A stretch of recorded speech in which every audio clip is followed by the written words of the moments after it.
right, let's bring it into focus. See, it says Yiddish. All right, a German Jewish, a kind of mixed German and Hebrew language spoken by Jews and written and printed with Hebrew characters. So he's speaking a German mixed language. Is also Slavic in there as well.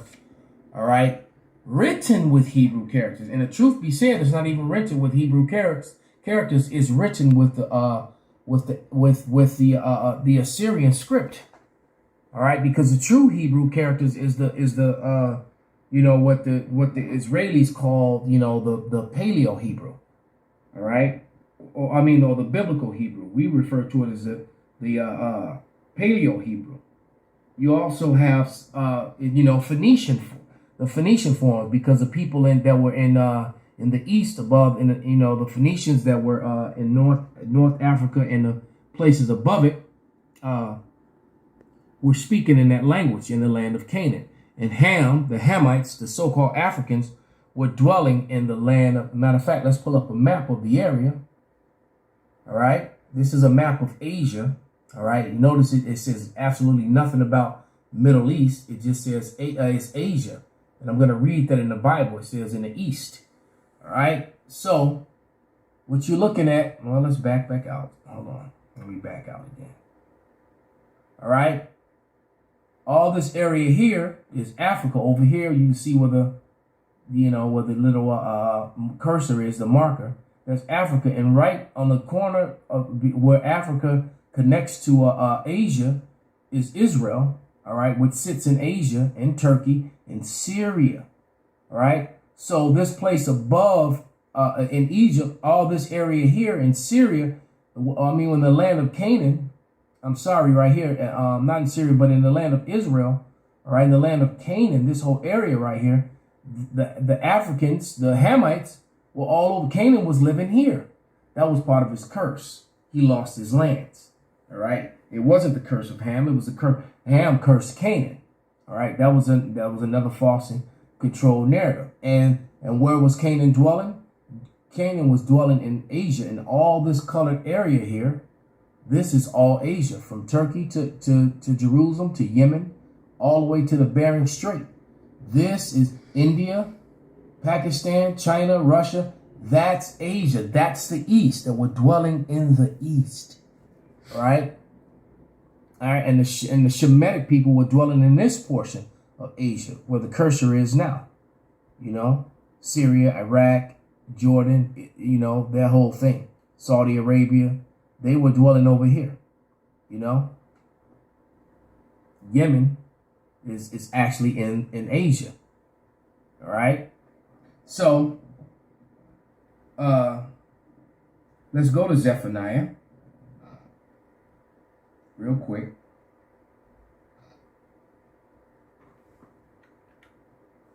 Three and 9. And it reads, "For I will turn to the people a pure language, that they may call upon my name, to call upon the name of Yahawah, to serve him with one consent." When does that happen? In the end of days. After the scattering. It said after the blessing and the curse. All right? After the curses. Now the blessings are going to come. And before those blessings come, all right, when the curses are ending, the name has to be brought back. All right? Okay, so you know, it's all about, and then they you know, and like the elder said in this video, let's play a little bit of it. They were talking about the Aramaic, and I've often had this argument with people about the Aramaic. The language of heaven is Hebrew. All right. Matter of fact, let me grab that real quick, then I'll play some of the elder's video. Man, let me grab Acts 26. The language of heaven is Hebrew. So why would the Hebrew God of the Bible and the Hebrew people, the Israelites are the particular Hebrew people, because there were other Hebrews as well. You know, everybody that came out of Abraham, you know, they were all Hebrew, and other nations came out of there. But the one nation which came through Isaac and Jacob, that was the chosen line. All right. The other nations spoke other languages. They spoke broken other forms of Hebrew. Aramaic is not the language of heaven. Hebrew is.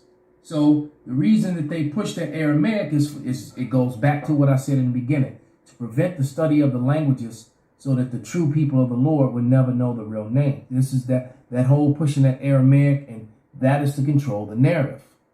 All right? That is what that is all about. This is the book of Acts 26 and verse 14.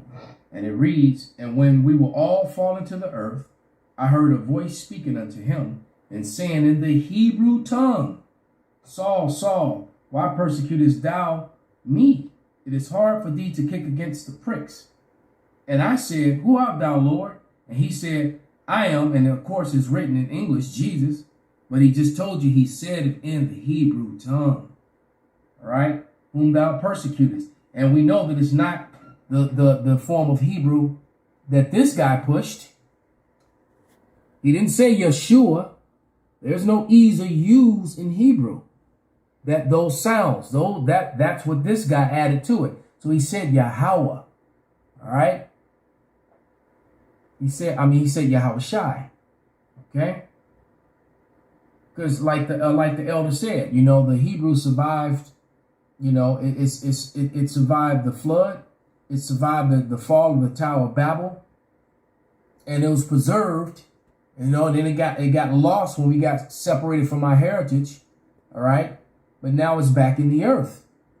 The Lord is going to have the great awakening of the scattered Israelites all around the earth. At the end day prophecy is coming to pass, but he's going to leave his name out. That makes absolutely no sense. No sense. Who are you going to call Interpreter of the cognition of things, how you interpret what you think in your mind, how you say it in speech that was given unto man, amongst other operations. Okay? He gave you speech. See? He gave language. Okay? And at one point, the whole earth was of one language. Okay? The Hebrew. Okay? Not Aramaic. Let's go back here to Zephaniah 3 and 9. For then will I turn to the people a pure language. And what you're looking at on the screen, all those dots, and when you look, even in the Aramaic, that wasn't there. Eliezer ben Yehuda added that, calling himself, making corrections, as if he can correct God himself. That's what you're dealing with these, with these people. And if you notice, when these so-called scholars mock the Hebrew Israelites, for having faith, because we believe all of this through faith first and foremost, and through the Holy Spirit, we're able to explain these things. But do you notice that the Dr. Browns, the vocab Malones, they'll give us this big fuss about Hebrew, but they'll accept Yiddish.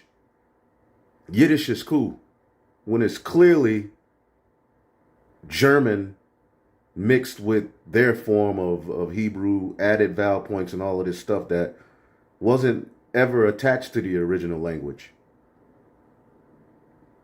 Why don't they get scrutinized for their language? And because when it comes to Rawchaa Qadash, which just means the holy tongue, there's all of this big fuss. It has to be studied, it has to be looked into. But when it comes to what Ben Yehuda did with these vowel points and mixing German in, that's cool. That is also to control the narrative, so they can control the sounds and even change the meaning of some words to hide truths or promote lies. That they may call on the name of Yahawah. Now, this word language, okay, is shapah, okay? Lip, language, speech, shore, bank, rims, side, edge, okay? Language, lip as a body part. Now, we know that the Holy Scriptures are parabolic, symbolic. When you go to the understanding of speech, all right, it goes into a doctrine, a way of life. All right, let's see if we can find one here. I know we'll find one in Proverbs. Let's see here.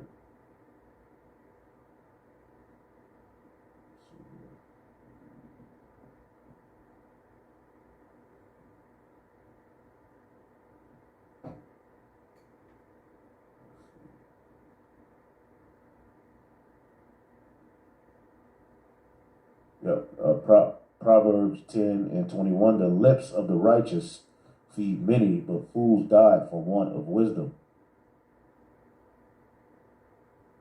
Okay, and then there's also, doctrines on the left-hand side. Let's see if we can get some here. Eliezer ben Yehuda. All right, yep, this is how this word is used here. Proverbs 12:19. The lip doctrines of the truth shall be established forever, but a lying tongue is but for a moment. That's right. Okay, so the lip can be likened unto truth, wisdom. Okay, so the Lord ultimately here in this verse, okay, not only is he turning unto us, okay, the truth, but within the truth, okay, we get a language, we get our language back. Okay, a part of our heritage and everything of who we are, receiving the Holy Spirit, is the language. Okay, the Hebrew. Okay? Which, when you go into our history, okay, there were scriptures that spoke of the Jews' language. Okay?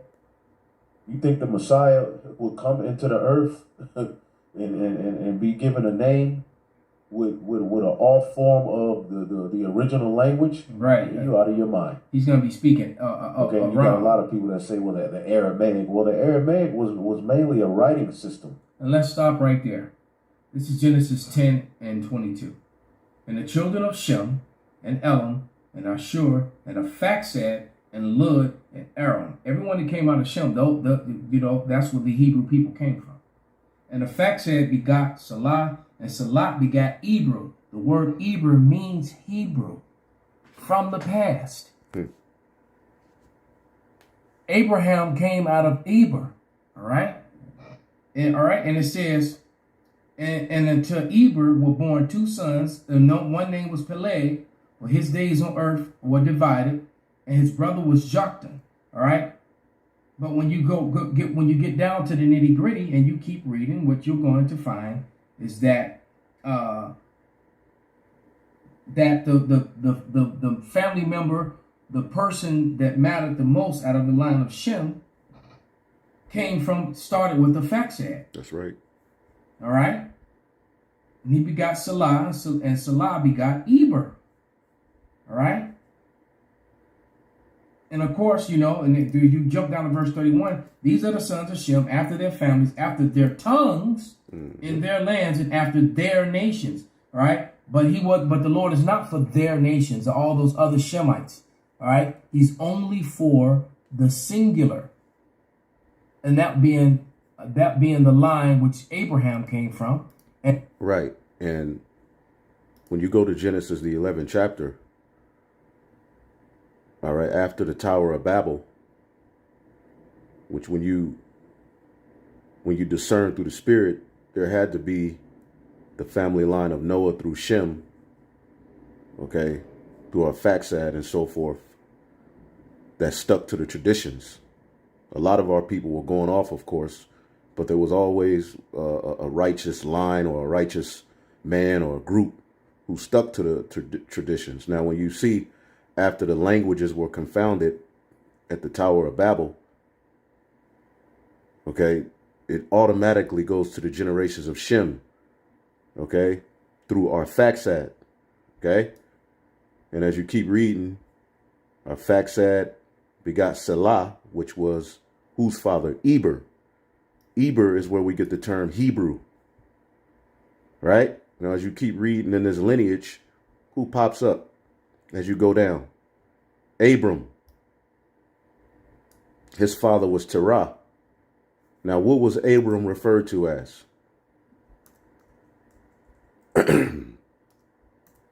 It makes it a point to let you know Okay, that word Eber, which was Selah's son. Okay, boom.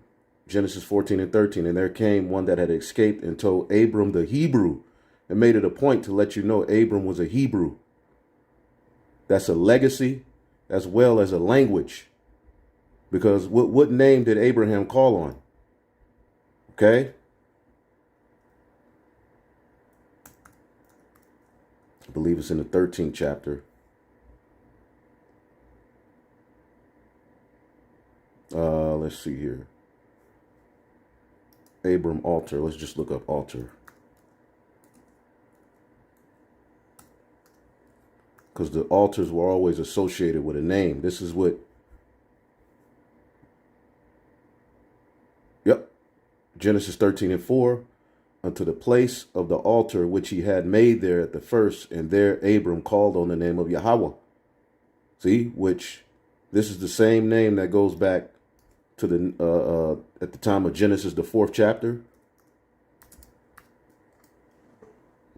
So it's through Abram that the traditions and the customs and the righteous ways were restored. This is the same name that was called upon by Adam, passed down to Abel, Seth, and then Seth, okay, because Abel was slew, Genesis 4 and 26, and to Seth, to him there was born a son, and called his name Enos. Then began men to call on the name of Yahawah. So the calling on the name of Yahawah, okay, the sacrifice, the altar, the priesthood, everything else was returned through Abram, because his father, okay, Terah, was an idol worshiper, all right? And when you look it up, Shem was also alive at this time as well, all right? And we don't have the history, all right, of Shem ever meeting with Abram, okay? But what we do know is that Abram was referred to as a Hebrew for a purpose, because it's basically showing you that language survived. You know, all of the languages were confounded here, all right, but the Hebrew survived. Okay, that's why immediately after the Tower of Babel, it goes through the descendants of Shem through who? Arphaxad. Okay, and it follows the lineage, man. Okay, these things must be understood when you're reading the Bible. The Hebrew language was never destroyed out of the earth. It was just without fruit at one point. And then even more so after Abraham, which is Isaac, Jacob, and then the 12 patriarchs, who are the sons of Jacob, which are the patriarchs of Israel, the sons of Israel. And their language was Hebrew, not Aramaic. All right? Let's go to Barak. We'll close with this one. I think I hit all the points that I wanted to.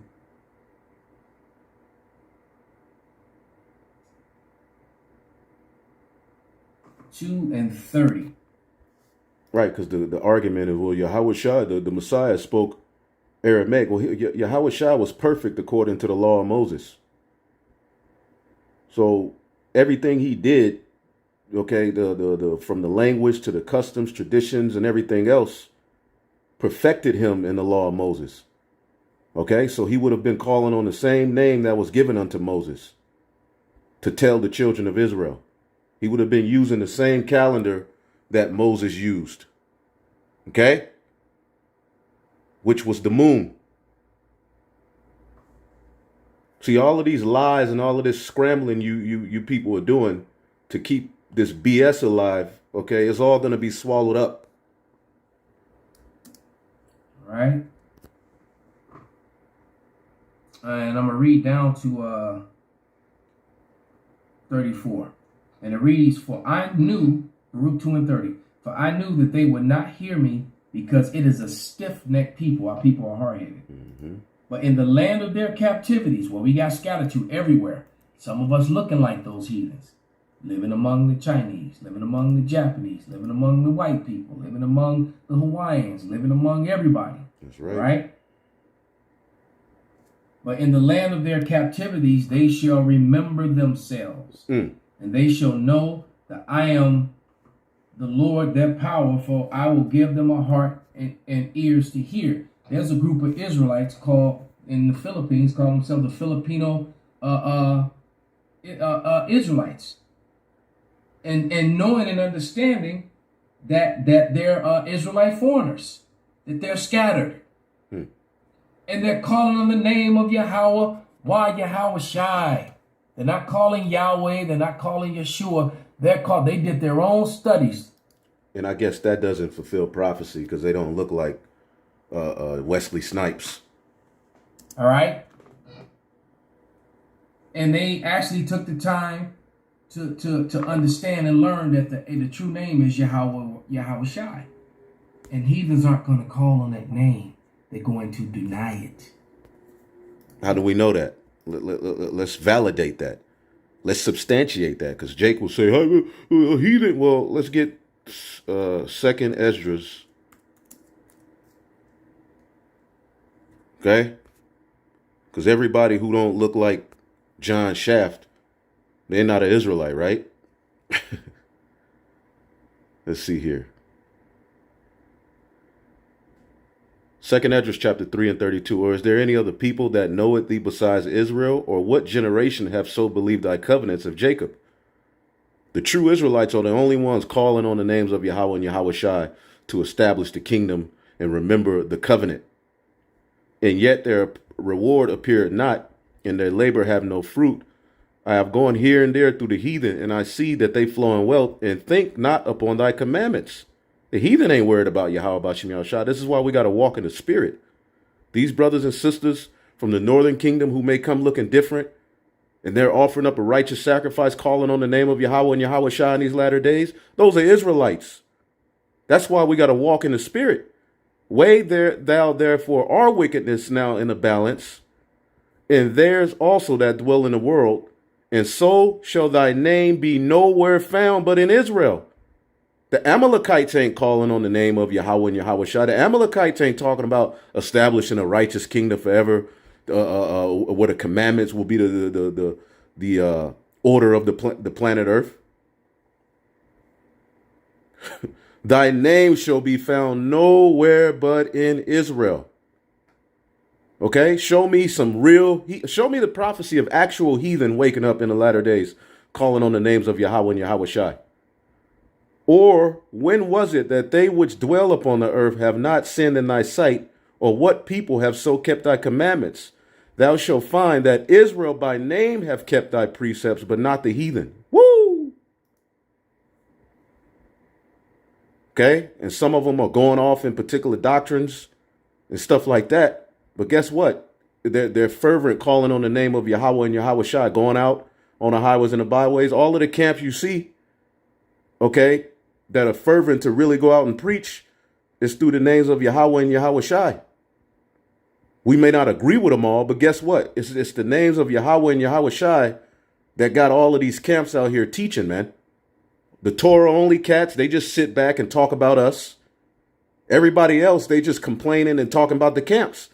The ones that are out on the highways and the byways doing the true work, all right, starting with the apostles and elders, all right, are those who calling on the name of Yahawah and Yahawashi, which there's no prophecy saying heathen would do that. All right. And it says, and they shall praise me in the lands of their captivity and think upon my name. All right.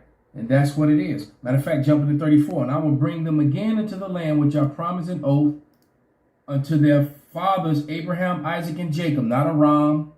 Right. Not Elam. Right. All right. Their languages don't matter. And they speak broken or different forms of Hebrew. All right. But the form of Hebrew that is acknowledged, the language of heaven, is the same language that the Israelites and their forefathers spoke here on earth. All right. So with that, I'm going to give all praise, honor, and glory unto Yahawah, Bahasham, Yahawashi, Bahasham. In that next verse, and I will make an everlasting covenant with them and be their God, and they should be my people. And I will no more drive them away, my people of Israel, out of the land that I have given them. That's the second covenant. Hey, Shalom.